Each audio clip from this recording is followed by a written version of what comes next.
I never thought I'd be sitting here in my backyard after all these years. The wind, gentle against my skin, carrying memories from a time I tried to forget. But it's all coming back now, and I'm ready to share it. It was a crisp afternoon, the kind where the sun hides behind clouds, but still shines through enough to warm your soul. I'm sitting here in my favorite old rocking chair, just like I did years ago, looking at the garden I've taken care of for decades. Every flower, every tree is a memory.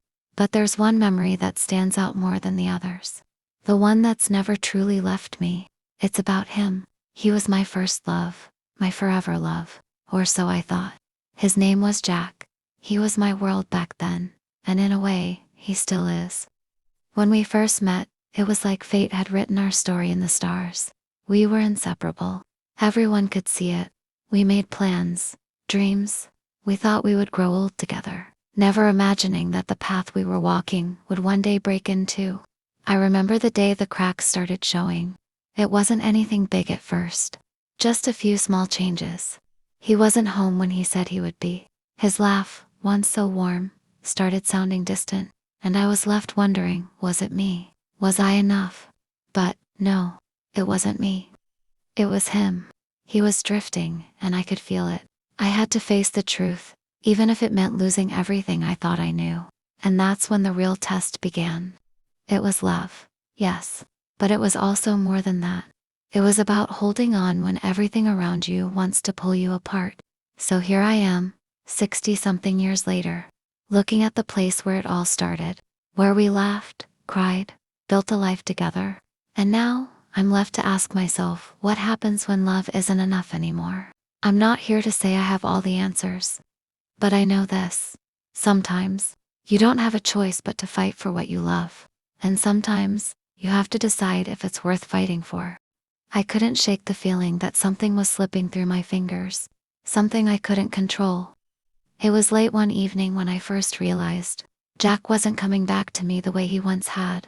The little things became bigger, the distance between us widening with every passing day. I kept asking myself, how did we get here? The house was quiet, too quiet. I could hear the ticking of the old clock in the hallway. But there was no laughter, no chatter, just silence. I thought back to when we first built this home. It was a dream we shared, brick by brick. We had hopes, plans for the future, so many good things we imagined. But now, those dreams seemed to be fading into the background, overshadowed by the reality of what was happening to us. I remember the night I confronted him. It was raw, emotional, and I had no idea how it would end. I told him I could feel it, that something was wrong, that the love I once knew seemed to be slipping away. He didn't deny it. Instead, he looked at me, his eyes filled with an emotion I couldn't quite place.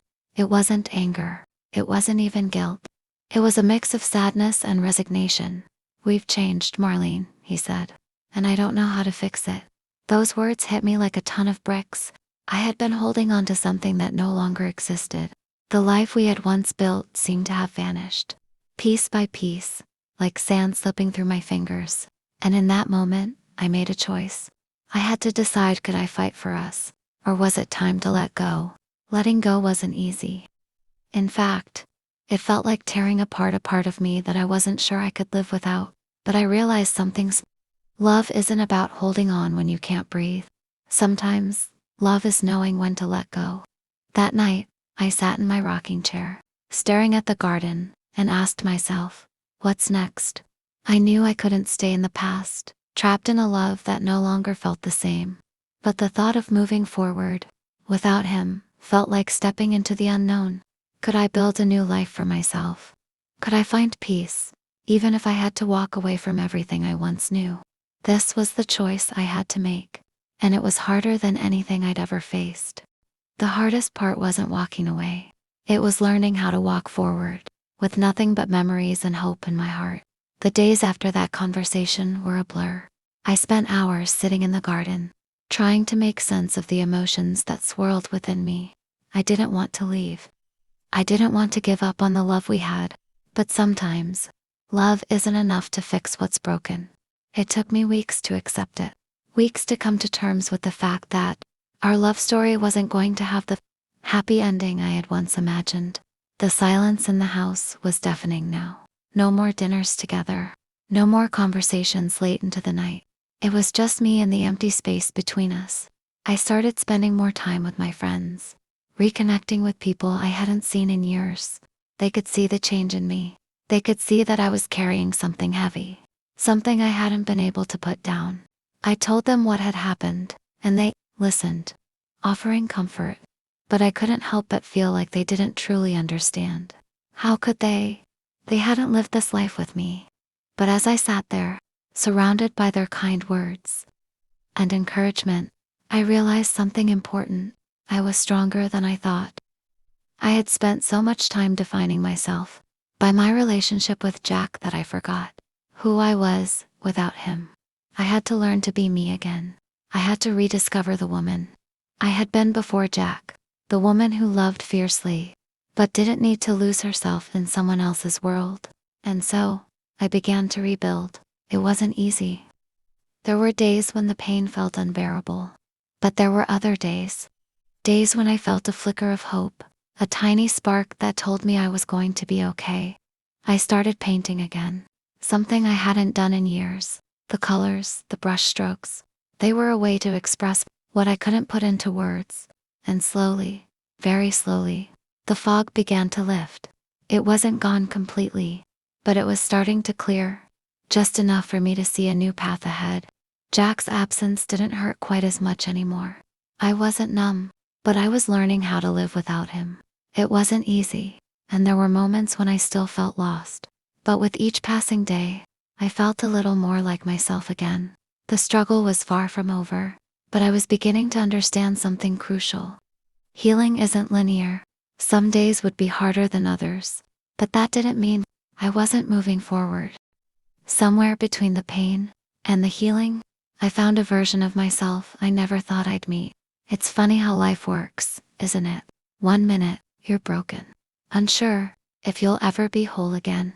The next, you're standing tall, ready to face the world, with a strength you didn't know you had. That's what happened to me. Over the last few months, I had done the hard work. I had cried. I had let go, and I had slowly started putting myself back together. And now, for the first time in a long while, I was looking at life through different eyes. I wasn't the same woman I was when I first met Jack. I wasn't the same woman who thought love would solve everything. I had learned that love, true love, starts with yourself. You have to love who you are before you can love anyone else. I had been afraid to face that truth for so long, afraid of being alone, afraid of what might come next. But now, I wasn't afraid anymore. It wasn't that I didn't miss Jack. I did, but I had found a new sense of peace within myself. I wasn't clinging to the past anymore. I was ready to move forward. I started doing things for myself, things I had put off for years. I went on trips alone. I traveled to places I had always wanted to see, but never had the courage to explore on my own. It wasn't about escaping though. It was about discovering the woman I had forgotten. One day, as I sat by the lake during one of my travels, I realized something. I wasn't waiting for the past to come back. I wasn't waiting for Jack to change. I was waiting for me to change, to fully embrace who I was and what I wanted from life. And that realization was freeing. I didn't need anyone's approval. I didn't need anyone to tell me I was enough. I had already figured that out on my own. The next chapter of my life wasn't going to be defined by the man I once loved. It was going to be defined by me, by my choices, my actions, and my heart. It wasn't easy, but it was worth it. And as I drove back home, I felt something I hadn't felt in a long time. Hope for the future, hope for myself.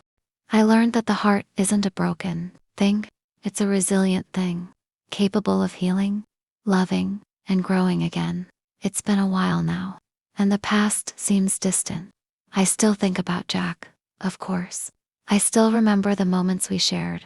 But I don't carry that weight anymore. I carry memories. Yes, but they don't define me. I am no longer the woman who waited for someone to change, to save me. I am the woman who learned to save herself. My garden is still the same, full of life and color. But now, I see it with fresh eyes. I take care of it because I love it, not because I'm holding on to something that isn't mine anymore. I've reconnected with parts of myself I had lost.